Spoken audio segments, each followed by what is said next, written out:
আজ আমরা বিকেল বিকেল চলে এলাম দক্ষিণেশ্বর মেট্রো স্টেশনের সামনে।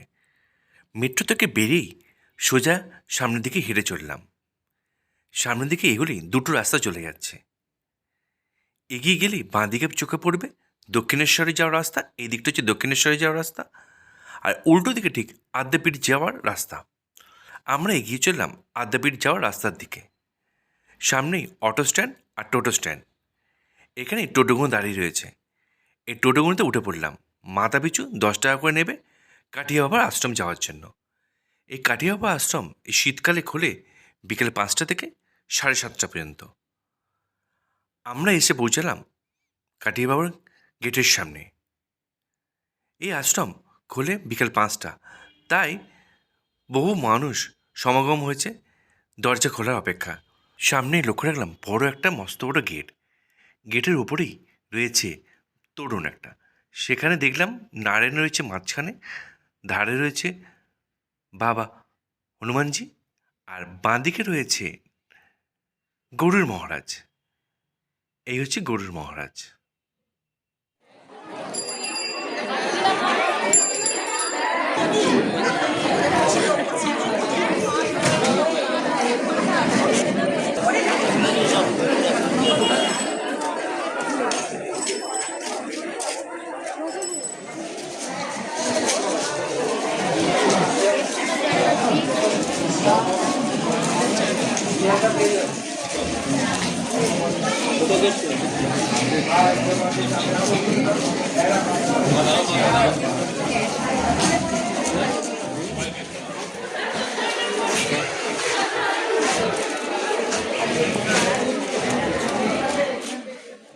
ঘড়ির কাঁটায় 5টা। ডান দিকে যে ছোট গেটটা রয়েছে সেই গেটটা খুলে গেল। সবাই আস্তে আস্তে ছোট গেট দিয়ে ভেতরে প্রবেশ করতে শুরু করলো।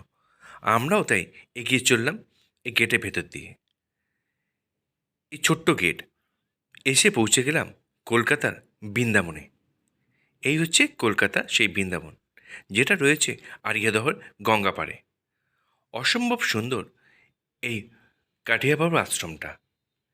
বেশি দিন হয়নি এই কাঠিয়া বাবা আশ্রম উদ্বোধনে, কিন্তু এখনই অগণিত ভক্ত মানুষের সমাগম হচ্ছে এই আশ্রম দেখার জন্য।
গেটের ঠিক ডান দিকে রয়েছে বিভিন্ন সময় বিভিন্ন গুরু মহারাজদের ছবি, বিভিন্ন মডেল এখানে তুলে ধরা হয়েছে। এই হচ্ছে বিভিন্ন সময় বিভিন্ন, আর নিচে রয়েছে কাঠিয়া বাবা। সামনের দিকে এগিয়ে চললাম। এটা হচ্ছে ওপর দিকে যেটা দেখা যাচ্ছে ওটা হচ্ছে গোবর্ধন পাহাড়। আমরা ইতিহাসে যেমন পড়েছি গোবর্ধন পাহাড় তুলে ধরেছে শ্রীকৃষ্ণ মহারাজ, সেই গোবর্ধন পাহাড় তার নিচে রয়েছে মহারাজ। আর একটু এগিয়ে গেলেই চোখে পড়বে সমুদ্র মন্থনের সময় যে অমৃত উঠেছিল তার একটা খণ্ডচিত্র। ডান দিকে দেখা যাচ্ছে ভগবানরা ধরে একদিকে টানছেন, আর ঠিক বাঁ দিকে রয়েছে অসুররাও একদিকে টানছেন, আর মাঝখানে সেই অমৃত কলস থেকে অমৃত বিষ খাচ্ছেন মহাদেব। অসম্ভব সুন্দর এই খণ্ডচিত্র তুলে ধরা হয়েছে এখানে। পৌরাণিক কাহিনী অনেক রয়েছে এখানে।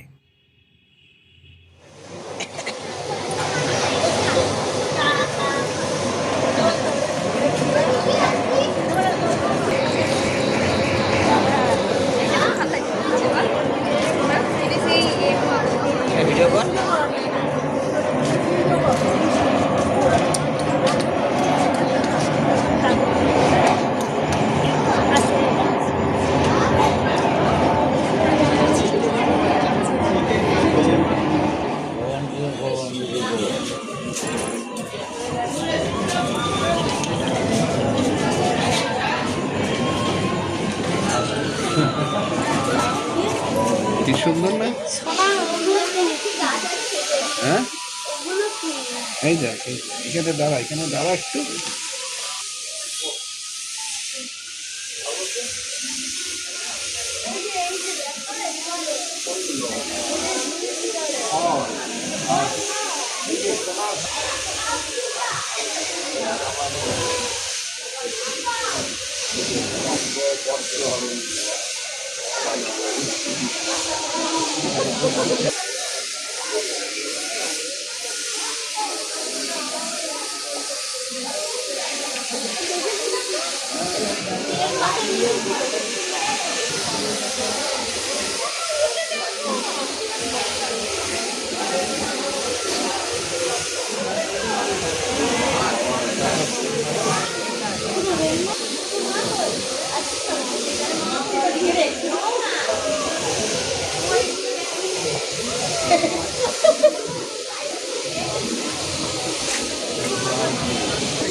দেখ পিকনিক করতে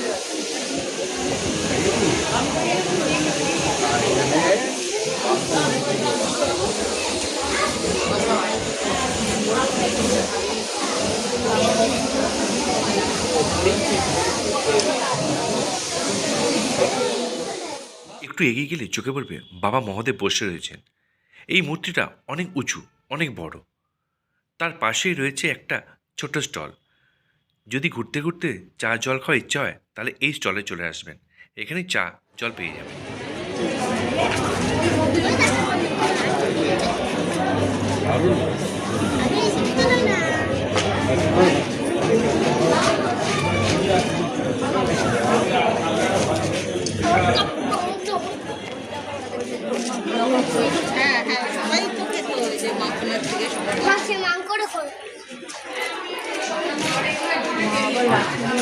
মাটি মাটি খেয়েছে।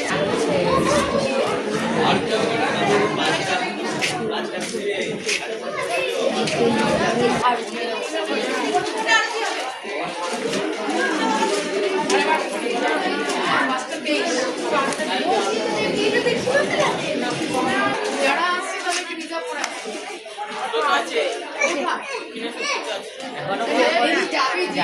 এই তো এইখান থেকে বেরোবে। হ্যাঁ আসবে এইখানে ঘুরে ঘুরে এই দিয়ে দিকে দুটো চলে গেছে।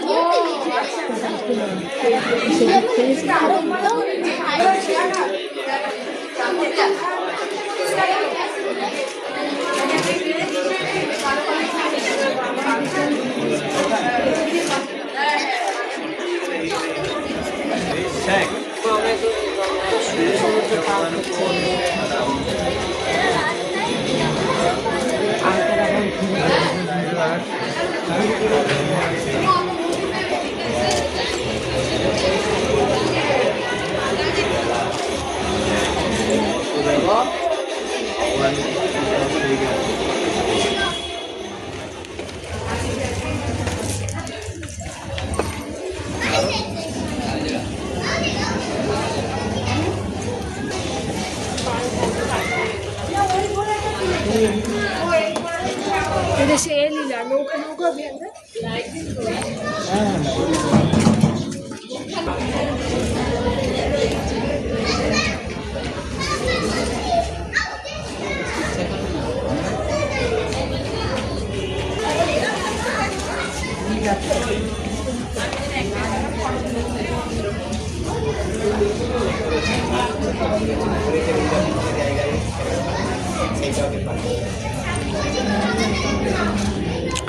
মৎস্য অবতার, কুর্ম অবতার, বরাহ অবতার, বামন অবতার।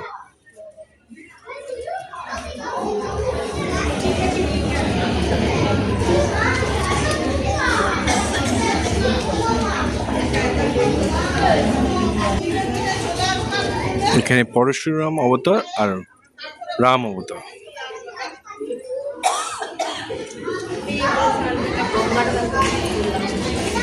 পরেরটা কৃষ্ণ অবতার, কল্কি অবতার।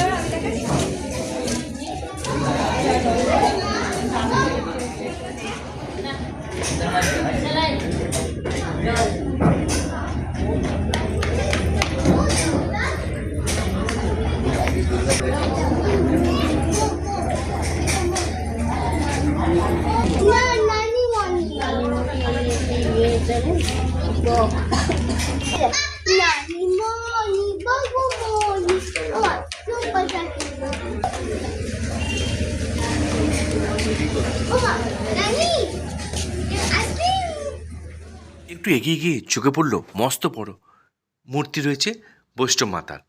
এই হচ্ছে বৈষ্ণব মাতার মূর্তিটা, অনেক বড়, অনেক উঁচুতে। তার পাশেই রয়েছে গণেশ মহারাজ, গণেশ মহারাজের মূর্তি। তার পাশে রয়েছে হনুমানজির মূর্তি। এদের পাশেই রয়েছে কয়েকজন গুরুর মূর্তি। এই সেই 3জন গুরু দাঁড়িয়ে রয়েছেন, মস্ত বড় বড় এই মূর্তিগুলো। এই হচ্ছে গঙ্গা, এর পাশেই এই কাঠিয়াবাড় আশ্রম বা কলকাতার বৃন্দাবন। এখানে এলে কখন যে সময় কেটে যাবে ঘুরতে ঘুরতে। এবার আমরা এগিয়ে চললাম মূল মন্দিরের দিকে। এই হচ্ছে মূল মন্দির। দুটো রাস্তা রয়েছে, ডান দিকে আর বাঁ দিকে, দুদিক দিয়েই ওঠা যায়। উঠলে 5:30টার সময় যে আরতি হয় তা দেখার জন্য মন্দির খুলে দেওয়া হয়। কিন্তু এখানে ছবি তোলা বারণ আছে, তাই আমরা কিছু ছবি তুলেছি লুকিয়ে লুকিয়ে। এই ছবিগুলো অবশ্য খুব একটা ভালো হয়নি। উঠতে হয় সিঁড়ি দিয়ে ওপরে, দোতলায় রয়েছে মূল মন্দির। আমরাও উঠলাম আস্তে আস্তে মূল মন্দিরে। অসম্ভব সুন্দর ভেতরটা, কিন্তু ছবি তোলা বারণ আছে, তাই আমরা লুকিয়ে লুকিয়ে কিছু ছবি তুলেছিলাম। এই ছবিগুলো অনেকেই ভালো না হতে পারে, তাও আপনাদের বোঝানোর জন্য এই ছবিগুলো আমরা তুলেছি। আমরা গিয়ে দিলাম প্রচুর মানুষের সমাগম ভেতরে। ওপরে কাজটা অসাধারণ, পাথরের কাজ, আর বিভিন্ন সময় বিভিন্ন মূর্তি রয়েছে, বিভিন্ন পৌরাণিক ঘটনা তুলে ধরা হয়েছে। ভেতরটা অসম্ভব সুন্দর, শান্ত পরিবেশ।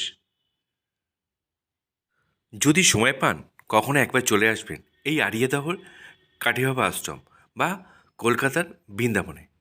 যদি ভালো লাগে ভিডিওটা, একটা লাইক, শেয়ার, কমেন্ট করতে ভুলবেন না।